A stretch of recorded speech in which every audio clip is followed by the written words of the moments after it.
themes is this seeming tension or seeming trade-off between building local capacities and deepening, or at least in our South Asian case, even getting started on regional cooperation, regional production networks, the creation of these. And this sector really is one that might lend itself to demonstrating that the seeming tension is not really as much of a tension as much as it is an opportunity.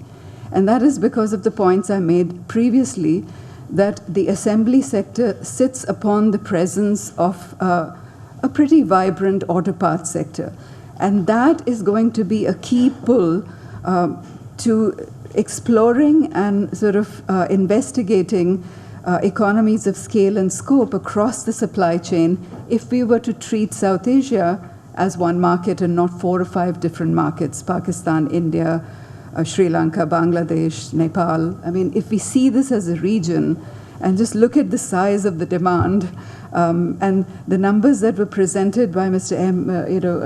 Ahmed's presentation about what is just in the passenger car segment, about the demand or the structure of sales in Pakistan versus India, it shows complementarities. And so, of course, going forward it can change, but right now 49% of sales in Pakistan of cars are above 1300 cc, and 30% is 1000 to 1300, and 21% is 800 to 1000, and it's just the opposite on the Indian side. 80% is 800 to 1000, 18% is the middle segment, and only 2% is 1300.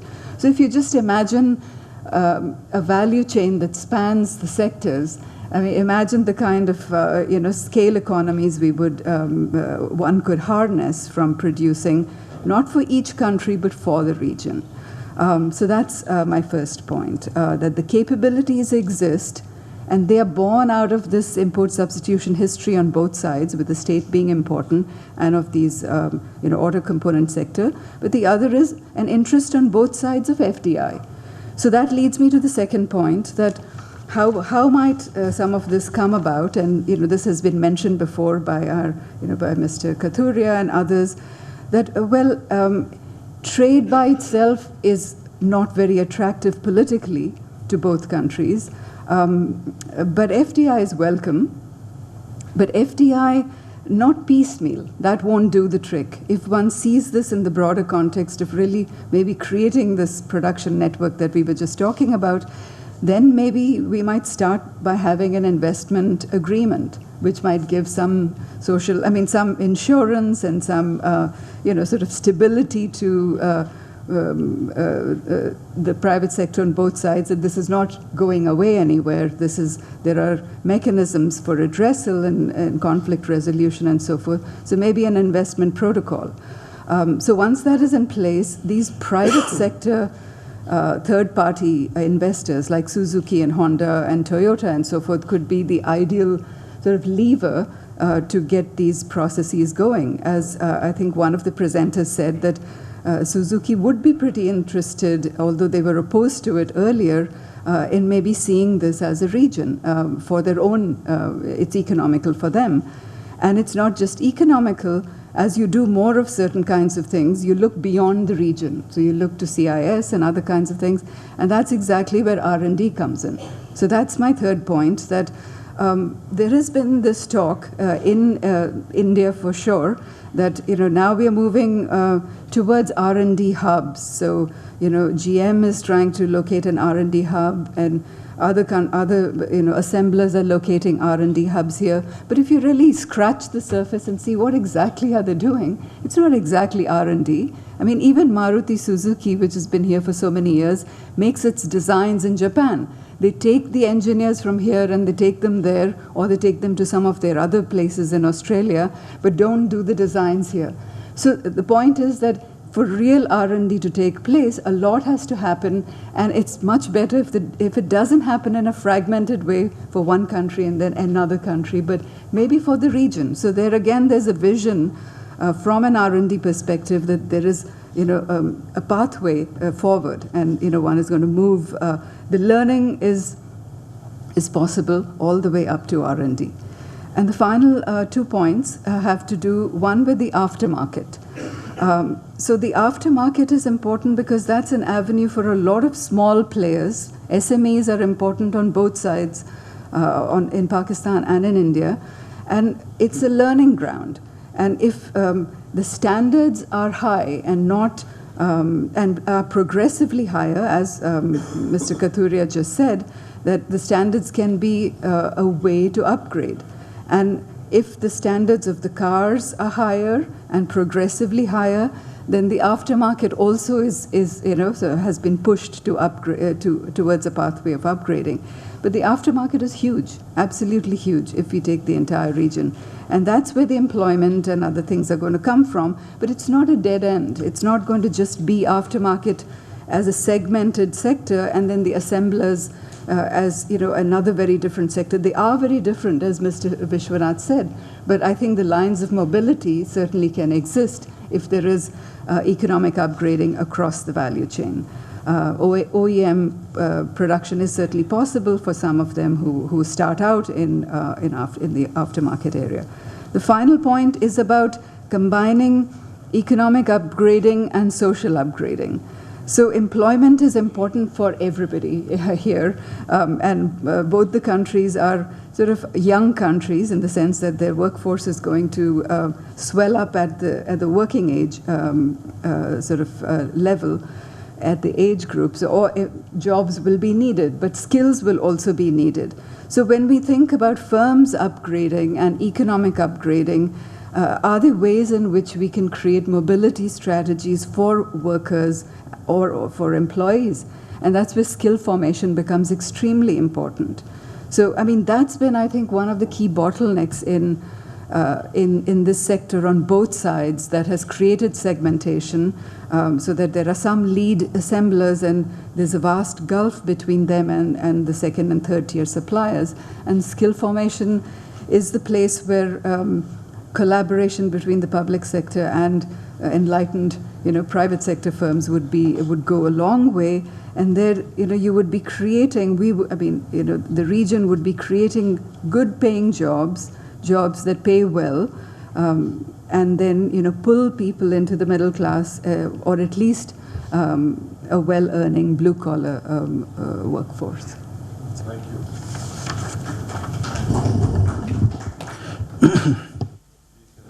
Yeah, thank you, Suhail Saab. I thank Nisha for having invited me to this sessions. The three presentations that we heard just before were excellent presentations, and one complement the other, actually.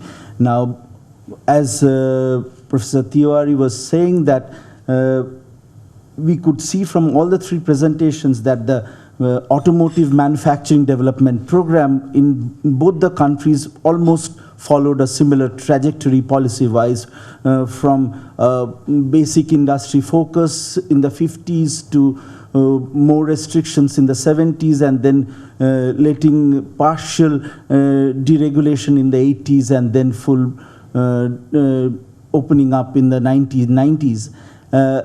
The two countries have almost followed a similar path.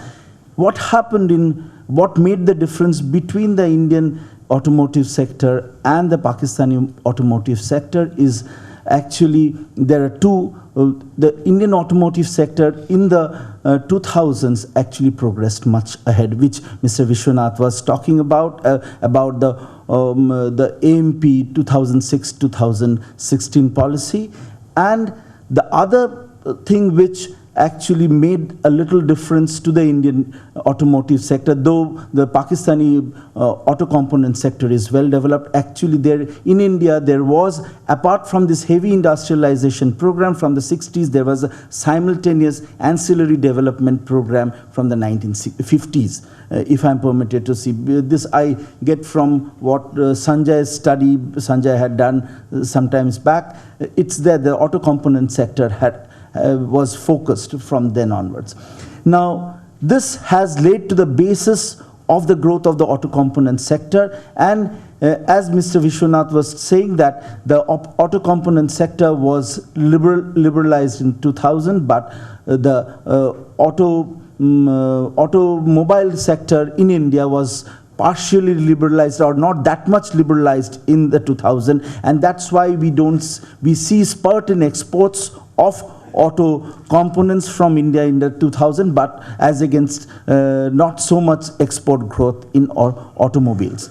Now, what actually is the focus here is how the trade relationship in the sector can be normalized. Now, the first step that I think should be done is to look at the complementarities. Unless you look at the complementarities between the two sectors, and it is not looking at complementarities at the 4-digit HS level, one should do it at the 8-digit HS level. Actually, unless you do that, and it's not only with respect to trade, it's also with respect to capacities in production. What capacities have been created, not company-wise, but product-wise, what capacities have been created in both sides of the border. And then accordingly, one can figure out the complementarities in production as well as in trade. And that would lay the basis of trade, because what I understand, Walker's paper as well as Bishwajit's presentation, they are work in progress, and these work at the 8-digit level HS classification, or at the capacity level if one can look at the product disaggregated level. I think much more light can be thrown on the complementarities and the way trade can grow up. Now, this brings me why I look at the 8-digit level classification is not just to look at the complementarities by themselves, but also this would create value chain across the border. There can be joint ventures and value chains that can be created across the border. And this would actually can be part of a regional value chain, or it can be whether this can be part of a global value chain. This can be the value chain that can be created between India and Pakistan in the automotive sector, whether it can be a part of a global value chain. Because I draw this lesson from the East Asian economies. The East Asian economies have grown with the automotive sector because of they participated in the regional value chain as well as the global value chain that was being created in the East Asian economies. And we have to draw immense lessons from the East Asian economies with regards to the automotive sector. There are studies by Kimura, Ando and Kimura. All those studies have significantly shown that. And for this to come up, actually joint ventures and the intra-regional flow of investment is very important. The intra-regional flow of investment, not from Indian manufacturers in Pakistan or Pakistan manufacturers in India, but also third country manufacturers in both the countries, so that a close-knit network can be built up. Along with FDI, there should be flow of technology, so that technology across the border is standardized and is at par with the global level, and there is flow of manpower. This requires a lot of homeworks to be done in both sides of the border. Now, the other thing that, this manufacturing program, actually, it came often, and it came in the talk by Dr. Hussain in the pre-lunch session, that there can be manufacturing hubs in the both sides of the border, around the border, Lahore, Faisalabad, Amritsar. There can be a manufacturing hub. Then there can be in some parts of Rajasthan and the corresponding side of the border, so that there can be actually agglomeration economies, which we talk about in the typical theory of geography and trade, with which Dev Kusum was talking in the morning, that agglomeration economies and economies of scale and externalities could have been derived, and that would actually create a lot more jobs on both sides of the border, a lot more value addition on both sides of border, rather than repeating same kinds of components and products on both sides of the product and then saying our products are not getting sold across the border. So I think this has to be kept in mind while designing the policies, that what is at where the complementarity lies and how manufacturing programs on both sides of the border should take care of that, how investment programs should take care of that, and it can be done. Thank you very much. Now the House is open for any questions. Ji.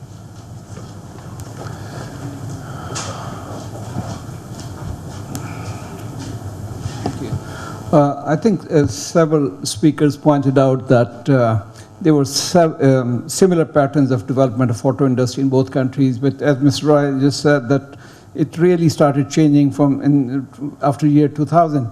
But the real reason were not really explained. What happened was that in year 2000, when this WTO rules on trade-related investment measures came into being, and both India and Pakistan tried to dodge them. Now, India was fortunate that US and EU took them through a dispute panel, they lost it, and then implemented it. Pakistan dodged its way, they said, okay, we have changed it, we are now tariff-based system. Did nothing, no change, didn't open up, same monopoly, same everything. And with the result that Pakistan industry has left behind and India has really gone up. Because it lost the case. Because India lost the case. And we were not taken to disputes. Ji, anybody else there? No. May I, sir? There's a gentleman at the... Ji. Ji. I just wish to highlight one interesting point. From a consumer perspective, I've been going to Pakistan. The figures presented here of import of vehicles or passenger cars into Pakistan, I hope they are including the used vehicles, so because that changes the whole complexion. Whether you are talking about completely built units, or you're talking about used cars or pre-owned cars. So there's one thing, and because India doesn't see import of used cars, I think that's very restricted here. And secondly, they have opened after 2001. That's a huge duty. So in fact, it's not happening. That's why Pakistan doesn't have. It's more than 100. It's 143% altogether. Pakistan is allowing that. That's very interesting. And the second interesting factor about is that the joint ventures in Pakistan of Honda, Toyota, and Suzuki. I think they have a long waiting period. That's what I gathered for delivery of.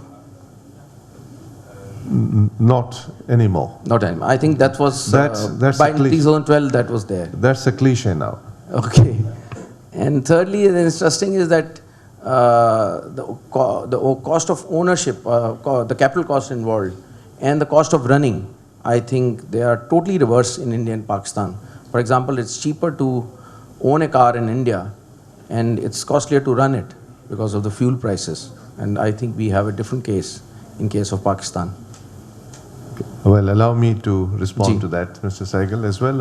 The prices of cars, Suzuki, is certainly much cheaper here. It's far more localized, the volumes being larger.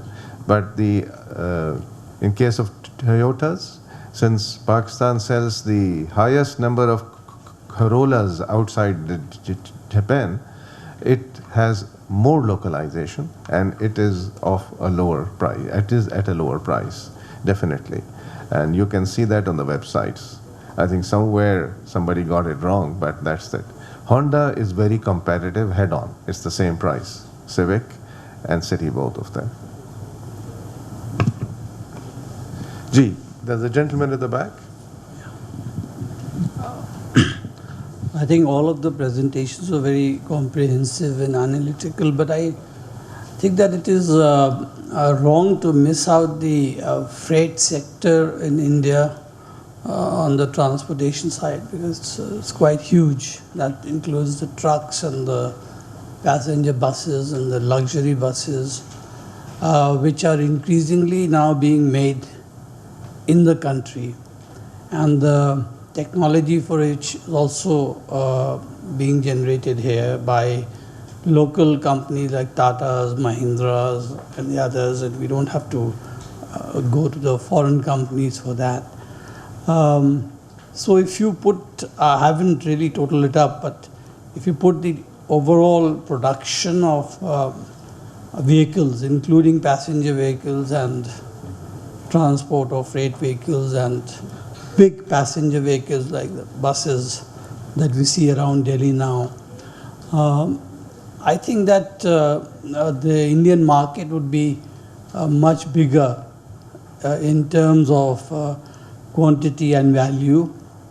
And I don't know whether in the freight sector we will have the chance of kind of increase in reciprocal trade with India and Pakistan, because Pakistan probably doesn't make the same on the same scale the transport vehicles and the big passenger vehicles that we do. So isn't it worthwhile taking that into account when we describe the Indian automobile market? I don't know, it's called automobile means, I suppose it includes the others, than we do in Pakistan. I mean, I think we should have an idea of the difference in terms of scale and size, and used for trucks, which is the component used for